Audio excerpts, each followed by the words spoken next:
മണ്ണിലും വെണ്ണിലും തൂണിലും തുരുമ്പിലും ദൈവമുണ്ടെന്നാണ് വെപ്പ്. പക്ഷേ അടുത്തിടെയായി മരങ്ങളിലാണ് ദൈവങ്ങൾ അവതരിച്ചിറങ്ങുന്നത്. ഗണപതി ഭഗവാന്മാരും മറ്റു ദൈവങ്ങളും രൂപമാർന്നാണെന്ന് ഭക്തരെ വിസ്മയിപ്പിക്കുന്നു. മണമ്പൂർ സുബ്രഹ്മണ്യ സ്വാമി ക്ഷേത്രത്തിൽ ഒരു നാൾ ഉത്സവാഘോഷവേളയിൽ മുരുകരൂപം തെളിഞ്ഞത് കമുകിൽ.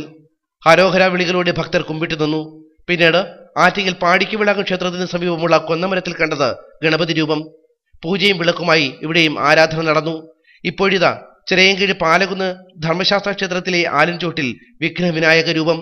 ക്ഷേത്ര മതിലിനോട് ചേർന്നാണ് ആൽമരം നിലകൊള്ളുന്നത്. ഗണപതി രൂപം കണ്ടത് മുതൽ മതിലിന്റെ പുനർനിർമ്മാണം പോലും വേണ്ടെന്ന് വെച്ചിരിക്കുന്നു ക്ഷേത്ര ഭാരവാഹികൾ. അതിന്റെ പണി തുടങ്ങാറായപ്പോൾ ഇങ്ങനെ ആലിന് മുറിച്ചപ്പോൾ ഈ രീതിയിൽ ഗണപതിയുടെ ഇതിങ്ങനെ കാണുകയാണ് ചെയ്തത്. നമ്മൾ ദേവസ്വം ബോർഡിലൊക്കെ അറിയിച്ചു. ദേവസ്വം ബോർഡിൽ നിന്ന് ഒരുപാട് പേര് വന്നിരുന്നു. വർക്കറിൽ നിന്നും എല്ലാം വന്ന് നോക്കി ഇതിന് മുറിക്കണ്ട, ഇങ്ങനെ നിൽക്കട്ടെന്ന് പറഞ്ഞു.